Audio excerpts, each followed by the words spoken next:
How do you explain the changes in the UK employment structure? By the end of this video, you will understand the economic changes which have been taking place in the UK. You will see how major changes in the economy of the UK have affected employment patterns and regional growth. If you really want to get to grips with this, you will need to understand de-industrialisation, the decline of the national industrial base, how globalisation has affected employment structure, and the impact of government policies. We're going to go back in time first and look at the changes that have taken place. Then we will bring it all back up to date so that we can understand what has been happening recently. In the past, I'm talking hundreds of years ago, pretty much everything that people needed could be found nearby. There were some precious things such as silk, gold and spices that people were willing to travel long distances around the world to collect and bring back, but for most things it just wasn't worth it. Food was grown locally, building materials and fuel was located nearby. The population of the UK was spread out into places where farming could occur and where it wasn't too inhospitable to live. Towns and cities existed, but many people lived in what we would describe as the countryside today. The UK employment structure in 1800 shows 3/4 of working people were employed in primary industries, which harnessed the earth's resources. Jobs like growing food, fishing and forestry. 15% were making raw products into useful items, such as furniture and buildings, in what we call secondary industries. 1 in 10 were working in service industries, such as washing and laundry, running pubs and hotels, and transport. As the Industrial Revolution grew in the UK, new machines were invented and introduced on farms, which meant fewer farm workers were needed. At the same time, many jobs became available in mills and factories, making products that were sold in the UK and abroad. Many of the mills were located near to natural resources, such as coal, water and iron, and people were attracted to live near them and work in them. There were clear regional differences in employment and growth starting to take place. Many people left the countryside and were drawn to fast-growing towns and cities in central Scotland, South Wales, the North East, Yorkshire and Lancashire, and the Midlands. There was much more trade taking place between places around the world. Some of the industries relied on resources from other places, such as cotton from North America. By this point, over half of the jobs were in secondary industries. Less than a third now worked in primary occupations. 15% were working in service roles. At the start of the 20th century, the UK economy was very strong. The population in the industrial towns and cities continued to grow. Business was booming. The UK was at the centre of an empire. It could collect raw materials from here or overseas, manufacture something with them in the UK, and then sell it at a profit. But as the century progressed, 2 world wars took a massive toll and the UK started to lose its grip. Countries in the empire gained independence.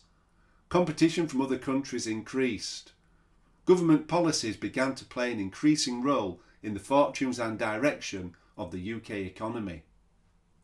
The post-war Labour government in 1945 introduced the welfare state to address the 5 giants of disease, squalor, want, ignorance and idleness. One way in which the government kept almost full employment was through nationalisation. Industries in Britain were brought under the control of the government. In this period, the UK government created state-run industries such as the National Coal Board, British Rail and the British Steel Corporation. Steel, iron, gas, coal, electricity industries and the railways were nationalised in order to create and maintain job levels. Nationalisation helped the government manage the economy. Tax money could be used to keep an industry afloat in times of economic difficulties. Supporting industries could be used to avoid job losses. The proportion of people working in secondary industries was kept higher as a result of this policy. Whilst it might not be described as growth, the industrial base of central Scotland, South Wales, the North East, Yorkshire and Lancashire and the Midlands avoided collapse. Nationalisation did little to improve working efficiency in these industries. Supported by taxation money, these industries had limited incentive to be profitable. Government money was spent on propping up declining UK industries. Ageing equipment, outdated working practices, and too many employees made them unprofitable.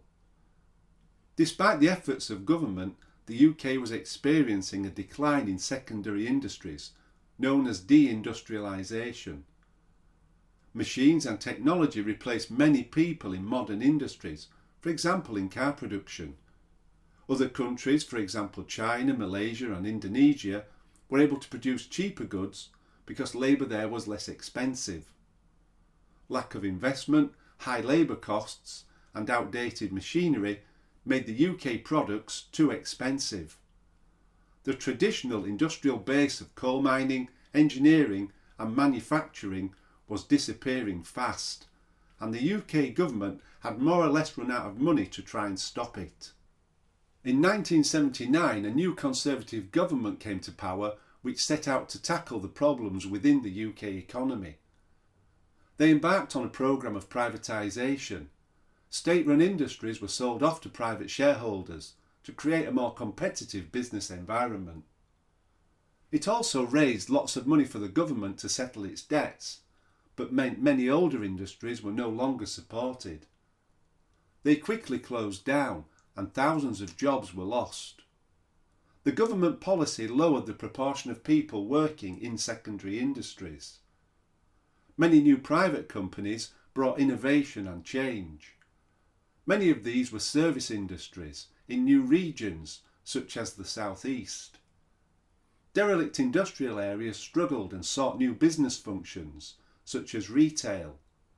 The Labour government from 1997 onwards made fewer privatisations, but still invited private investment to help build schools, colleges, hospitals and arts and sports venues. A world economic crash at the end of its office saw the nationalisation of some banks, but this was mainly to avoid catastrophe within the economy. Globalisation brought developments in transport, communications and in particular the internet, which has been partly responsible for the explosion of quaternary sector jobs in the UK. The UK became a world centre for financial services, media, research and creative industries. By 2000, 3/4 of people were working in service industries, 15% in secondary industries, only 2% in primary, and almost 1 in 10 were now in quaternary employment. The aim of the government from 2010 was to rebalance the economy. They wished to make the UK a more attractive place to start a business, and moves were taken to create a more educated and flexible workforce. As an important member of the EU, it used its influence to try and encourage global firms to locate in the UK and to increase investment in manufacturing, services and research. The government sought improvements in transport and £15 billion was invested in the road network, the largest programme of road improvements since the 1970s. Plans were set in place for the construction of HS2 and improvements in the Northern Powerhouse, a proposal to boost economic growth in the north of England, in the cities of Hull, Manchester, Liverpool, Leeds, Sheffield and Newcastle. The main aim being to reposition the British economy away from London and the South East. £5.9 billion was spent to support scientific excellence, the most long-term commitment to science funding in decades. At the same time, there was an austerity programme. Following the financial crisis of 2007, a period of economic recession began in the UK. The austerity programme was initiated with the aim to reduce the proportion spent on public services. These government policies saw further increases in quaternary industries, some support for secondary industries, and whilst public services were cut, private service industries still thrived. In 2016, the UK voted to leave the European Union, and negotiations to leave took several years. In 2020, the coronavirus pandemic spread across the world. Both of these events have impacted upon the UK economy, and the UK response is still developing. What is clear is that many migrants to the UK from EU countries decided to leave the UK, returning to their country of origin and leaving a shortage of workers in some industries. Costs and associated issues with border crossings and transport also increased, and there were concerns about shortages in the later months of 2021. Trade agreements between the UK and other countries continue to be thrashed out as the UK economy sets out on its new path of independence. Once again, the economy of the UK is changing. It will be very interesting to see what is next for the UK and how government policy will influence employment structure and regional growth. Let's take a review of our findings. We have found major changes in the economy of the UK have affected employment patterns and regional growth. Over time, globalisation has affected the UK both positively in providing markets and opportunities, and negatively by increasing the decline of the traditional industrial base. Governments have introduced policies to try address this. Initially, they nationalised industries as part of a welfare programme. Later, these industries were privatised. Recent governments have tried to change the balance of the economy. Regional differences in economic growth have been witnessed. The traditional industrial areas have experienced growth and decline. New industries have developed, particularly in the southeast in recent years. Government policies, such as the Northern Powerhouse, have tried to shift the economic growth away from the southeast. The UK has moved from an employment structure with mainly primary jobs to one with a majority of secondary workers, to now when we have a high proportion of service employment. Quaternary jobs have increased quickly in recent years.